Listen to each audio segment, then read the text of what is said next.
Hello and welcome to the Otaku Network podcast. My name is Steve. And I'm David. And we are into week 10 of the 2025 winter season. We're going to kick it off with episode 11 of Zenshu. So Unio and Natsuko have been deleted by a void. So Luke falls into the deep despair that Natsuko has been desperate to avoid this entire time. The voids continue to attack the city. Memlin is the only one trying to hold the fort down. Even the old sage Baobab has fully resigned herself to the fate that she knew was going to come anyways. While all of this is going on, Natsuko, in whatever shadow dimension, interplanar prison she exists in, is having a very Evangelion-like existential crisis, questioning her personal abilities. We get to see a flashback of Unio and Luke's earlier years when they were much younger. And this kind of helps lead Unio to help Natsuko break out of the prison of her own making. And just as they seem to get to a place where they can start to do something, Luke, following the script, takes his despair and anger out against the Soul Future, and, well, he pretty much destroys it. And that's pretty much the episode. I forgot about what looks like them rebuilding QJ. I totally missed that part. The two elf women are inside of the crypt. Looks like they're assembling QJ. I wonder if QJ is a key to their ultimate void plan. Because QJ does have some kind of strange link to the voids. Maybe. I guess we'll find out in the final episode. It looks like they're trying to reassemble QJ. Bringing back somebody from the dead is a black magic. We've known the entire time that group's goal was to summon the ultimate void. This show likes to hit us out of left field all the time. This is true. I really like this show. It's perfection. I'm happy every time an episode. I'm just like, I kind of want to rewatch it and do a binge so I can see if I missed any connections that were there. I would suspect that there's enough connections. I just kind of want to see like, oh, look, there was actually like this thing that hinted towards something further along in the plot that I missed because I didn't. Because you didn't understand to look for it at that point. Yeah. No, I can see it doing stuff like that. I'm sure I'll rewatch this at some point in one crack. I don't have any intention to do that right now, as I have too many things I need to watch through. I really like this episode. It's really just this culmination of the intensity of the story until we get to the climax. It's definitely a penultimate episode. Yeah, at this point, I want to see how the story ends. That's what I'm more focused on. I'm ready for the end game too. Yeah, which should be next week's episode. Watch, they're going to cliffhanger this shit and we're going to get a second season. I think if they were to do something like that, they'd probably finish it up with a theatrical movie. That seems like Mappa's thing. To be honest with ourselves, I don't think we have an entire other season of story to tell. As far as you know. I don't see it. They all get teleported to a new world. They get isekai'd into Oh, no, we're not isekai. going down that route again. That Remonster fanfic. All right. The world we definitely hope they don't get isekai'd into. Übel Blatt. This episode. What do I say about this episode? It feels like we skipped an episode. Yeah, it does.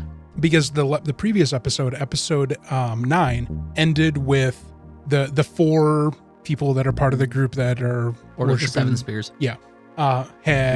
We're just about to face down with Koenzel. Yeah, and then they just skipped to Ott being wounded. And like the attack from the battery grave being fully implemented at this point. Yeah. Instead of just beginning at the end of the last episode. It feels like we have a bunch more characters that we need to know who they are that are suddenly here. Yep. Anyways, carry on. So yeah, we get the battery graves assault is fully underway. Just Koenzel vampires Ott. Yeah. He gives her his life-giving blood in a kiss. Yeah. So fucking stupid. So yeah, we get that cringe. And then we go through and the people are like in this moral dilemma of, do we fight the battery grave soldiers? Blah, blah, blah, blah, blah. Of course you fight. They're fucking killing you. Just fucking fight them. And then basically Koenzel starts fighting. This motivates the Order of the Seven Spears to start fighting. Ott shows up with even less clothes and starts fighting it. This show's so fucking stupid. And Altea like motivates this now random barbarian elf dude and the leader of the free city who she will smuggled because coincidence. Deus ex machina. And it's just It's dumb. They turn the tide of the battle, and then the battery grave shows up with a fucking cannon castle. Flying castle, yeah. That makes me want to die. And he starts indiscriminately killing both his own soldiers and the people of this free city. Oh God, how does it get any worse? I think it's my fault. I kept saying, how does it get worse? It was like, hold my beer. Yeah, it holded my beer like 17 times this episode. And so, yeah, it's now this cliffhanger of the soldiers have now technically betrayed the Empire. The Order Knights have technically betrayed the Empire. And now it looks like they're going to team up to fight the Battery Grave. Yep, to stop him from going on this rampage. Bloody rampage, yeah. Meanwhile, freedom fighters. Yeah. Show's lost in its own sauce. Like I brought up with the Landgrave, the idea of how pointless it is to continue to pile on the dastardly deeds of the target for Goenzel. We go into it already knowing that these people are despicable. It serves no purpose in the narration to just continue making them vile, horrific people. Like, we already want them to go away. Also, if the point is to kill all 7 of these guys within 24 episodes, the show needs to hurry the fuck up. Sure. He's currently got 1, and we're on episode, 10, 11? 1 down. Something tells me that we'll kill the Battery Grave next episode. But still, at least 5 more that need to die. But you know what happens if he ends up killing all of them, which I doubt he's going to do. He's then going to have to face the Emperor and have a reconciliation with the entire power structure that has inhibited this miscarriage of justice and countryhood. This literally is just a day in the life of the Holy Roman Empire, but with magic. And because I was watching a thing about the 30 Years' War, and I'm just like, this sounds like Übel Blatt. Is this just the 30 Years' War in anime form?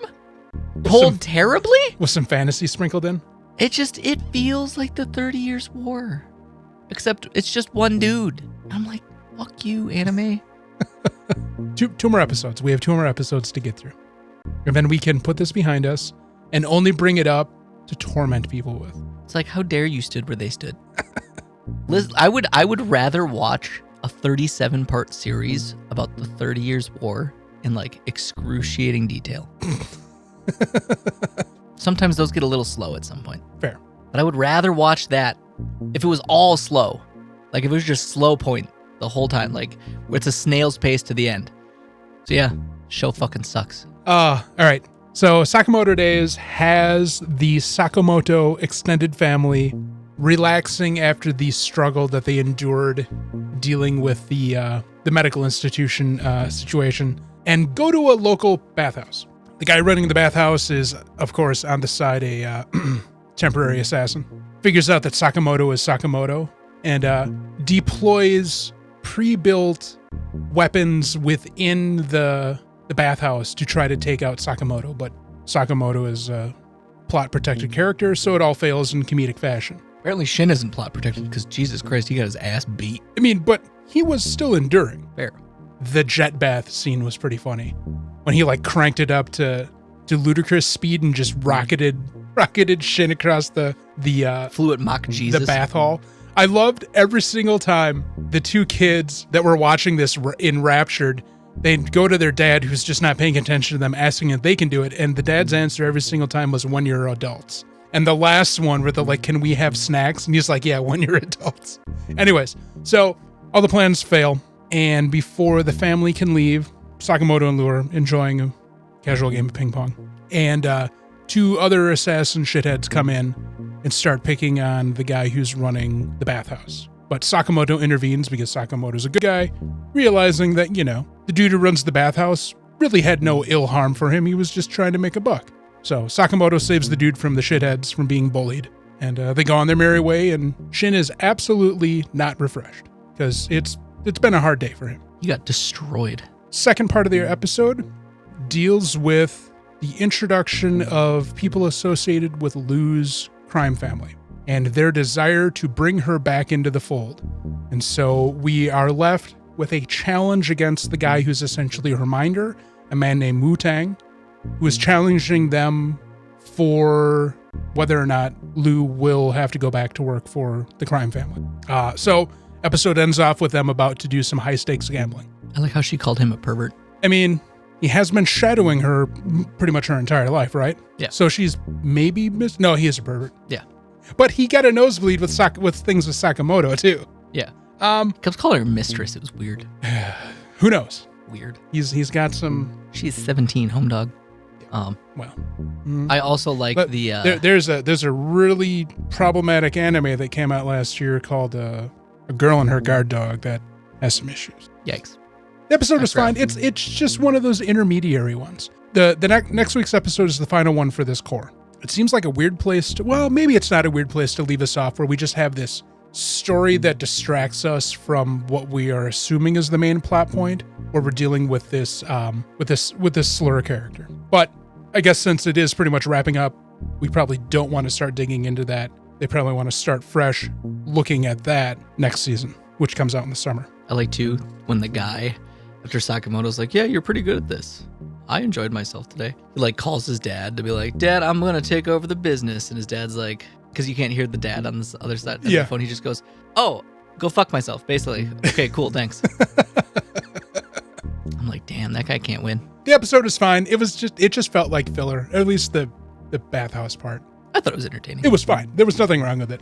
I thought that was probably one of the funniest episodes we had. Honestly, I'll take this as a nice break to reset and refresh from the 3-episode arc that we just came through. Yeah.